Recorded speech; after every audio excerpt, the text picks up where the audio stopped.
What is up, JVS? We are back with another review. We're here with Gen V episode 5 of season 2. Almost called it The Boys again. I gotta chill out with that. But oh man, very, very, very fun episode. I think this was probably my favorite episode just because of all the twists and turns that we got. Whether it was how fast they ended up in Elmira, whether it was finding out Kate got locked up, Annabeth being there, uh, the Kate using her powers to revive someone. I mean, there's so much to like about this episode, and the fact that it is leading into even more Elmira time in the next episode is just something to be excited for. But of course, before we start, hello, I am Bizzy Braun. This is Team JVS. We drop a lot of reviews over here, a lot of reviews. If you guys are into reactions and possible live streams and stuff, you can go to my channel, which is down in the description. Show some support. But yeah, I mean, we'll be dropping reactions for the show, of course. But for now, man, I'm just excited to talk about this. This has been an interesting season, but this episode just had a lot going on for it. A lot of emotion, where I didn't really expect to feel emotion. All around, just fun stuff. Fun stuff. Cypher is continuing to be unhinged, and they show that with the opening scene of this episode. We get to see Sister Sage, who is someone that I was caught off guard. I'm not gonna lie. We've had a couple boys characters already appear in this season alone, such as Firecracker, the Deep, Starlight, and now Sister Sage. I could be missing someone. I know we're missing. I forget his name. He, of course, the guy that's always pitching the PR stuff to for Rot and all that. Like he appeared, but other than that, I'm trying to think. But there's a lot to be excited for. I mean, we have 3 episodes left, so I'm hoping that they can set up some type of home run leading into the final season of The Boys. Of course, they did a really good job with season 4 with Sam and Kate, so I truly do believe that they can do something cool with the last season of The Boys, including these characters. I think that we might see more screen time than we did in season 4 with some of these characters, because of course with Kate, Jordan, them being locked up at Elmira during the events of season 4. It's interesting. But ultimately, like, I am super excited to talk about this. For starters, Sam. I want to dive into the whole Sam situation. I mean, he has had his ups and downs. This has been clear, but there is times where we actually see him really clear-headed, and then there's times where we see him just kind of snap back to the kind of craziness that we are familiar with. And we see that earlier in this episode with him actually on the phone with Emma. He is talking normally. He's being extremely honest. He's like, yo, no, I can't go and save her. I mean, she's a bad person, like you said. And even Emma's doubling down. She's like, you know what? I said this. I was on the same exact boat. But realistically, if we don't save her, we're no better than her. And that wasn't enough, obviously, to kind of put him on track. But it's still very, very interesting to see how they're kind of doing things here, and how they're kind of setting up um, Sam's path, because he's still kind of, again, he's not mentally there, and we see that especially when he ends up attacking or kind of flipping out on his mom and father. And that was a scene that I don't know why, but I just audibly gasped, like was caught off guard, because I truly expected him to kind of put his fist right through him. I thought it was going to be a lot more brutal than they ended up showing it. I'm glad that the guy's alive, but I mean, specifically with the way that they were kind of talking about everything here, with the mother being extremely terrified of Sam, I kind of assumed that's kind of the route that they were going to go. It was going to be him giving the mother an actual reason to be terrified, but like him accidentally killing his dad. So I was extremely caught off guard by the choice to have him kind of freak out. But at the end of the day, the way they handled it with the mom kind of talking him down and explaining why he is the way he is. Because, of course, Sam's state of mind is, you gave me the compound V, which made me become crazy. And they ended up diving into kind of like her DNA, her genetics, and explaining that the uncle who went to Vermont didn't actually go to Vermont. He went to a Ver institution. The guy, either that or he just straight up went to jail. I don't prison. I don't know. They didn't really give us too many details, but they explained that he went into a grocery store with a loaded and luckily was stopped by the police before anything crazier happened. And for them to assume that was gonna happen to either to Sam in the first place. And it's just it's interesting to see how they kind of handled it. Their whole idea was we gave you the V so you wouldn't go crazy, and for them to do that, because they did that for Luke as well, but for them to do that to Sam, it's interesting because if there is a chance for him to go crazy, of course, or for him to, be crazy, but to have abilities while being crazy, it seems like a very, very reckless decision on their part. I can understand why they did it. They didn't want it, but I don't know. But at the end of the day, it's just they're, there's they kind of freaked me out there, I mean, knowing that they knew what could happen, but they still went along with it.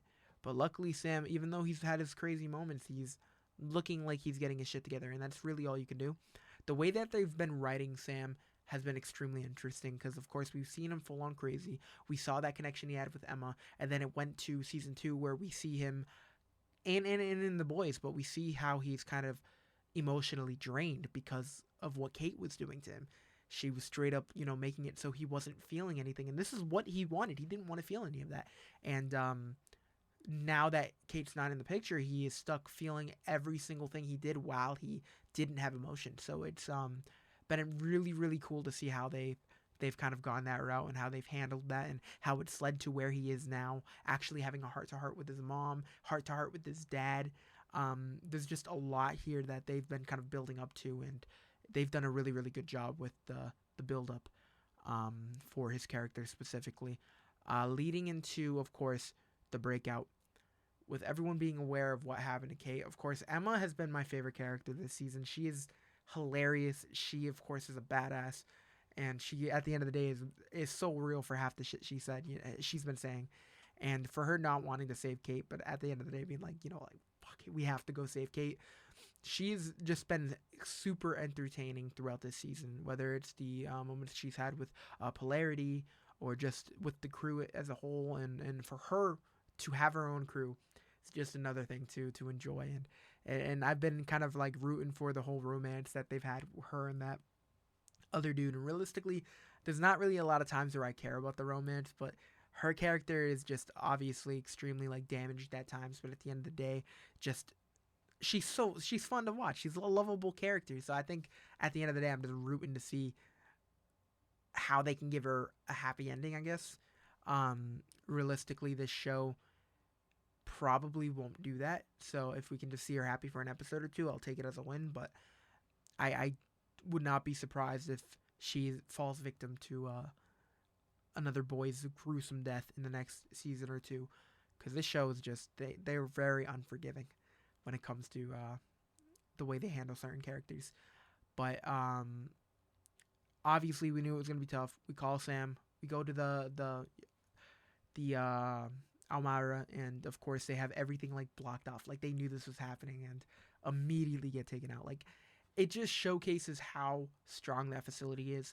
Obviously, even if they planned for it, it was still very impressive for them to take down 2 of the number 1 heroes and to take out Emma like that. But leading into, of course, being at Almira, seeing everything go down, then getting that free escape after Cypher, of course, reveals that Annabeth is there, which crazy, crazy stuff. They are continuing to just throw stuff at us, and it's been extremely, I will say that they're shocking me. They're impressing me.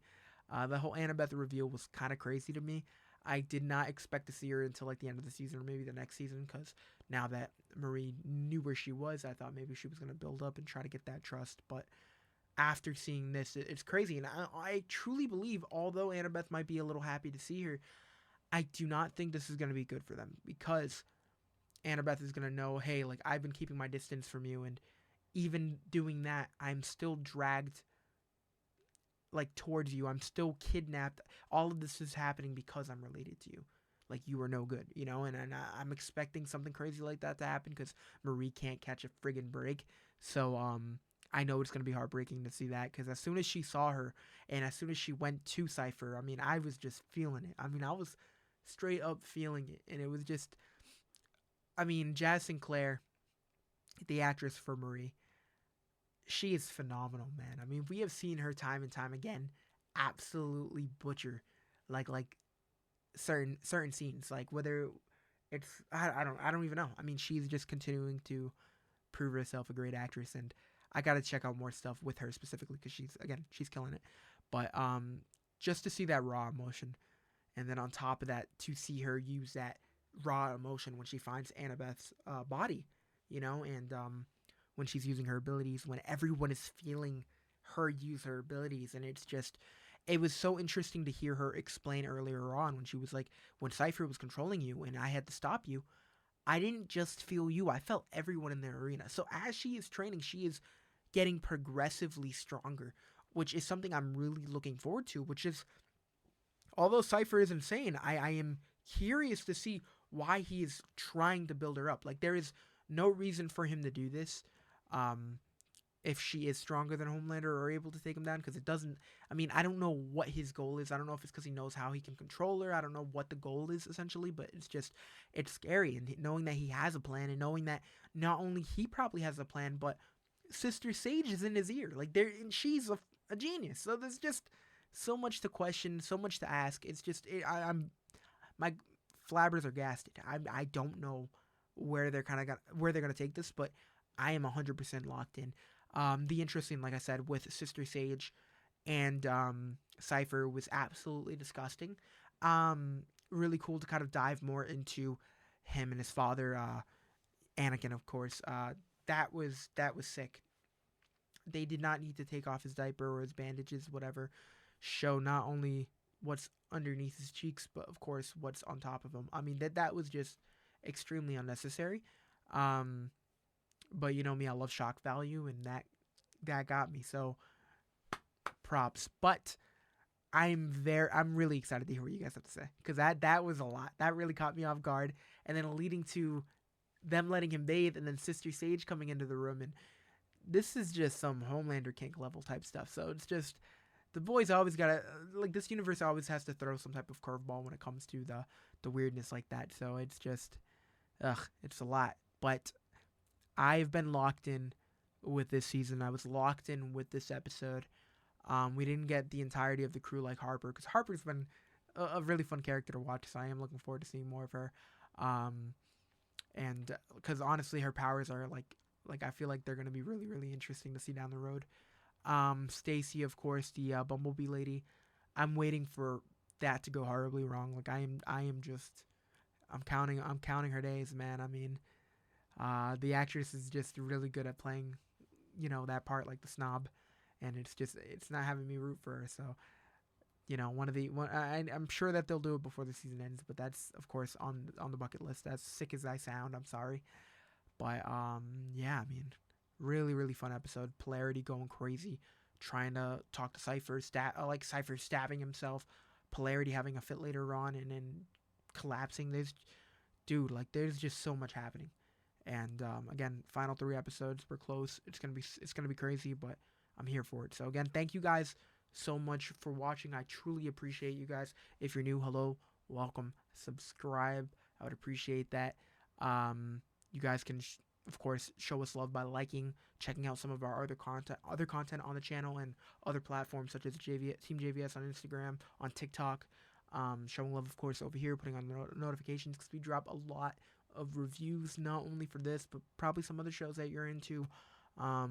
So not only will you see a bunch of other great critics like talking on the channel, but of course I cover a lot of certain shows, so keep an eye out for me. And of course, if you want to see my reactions, you can go to my channel, live streams over on my channel. There's a lot that not only are we posting on JVS, but I'm posting on my channel, so keep an eye out, and we have a bunch of other stuff dropping. So I appreciate you guys taking the time to click on the video. Thank you, and I hope you're doing well. Peace out.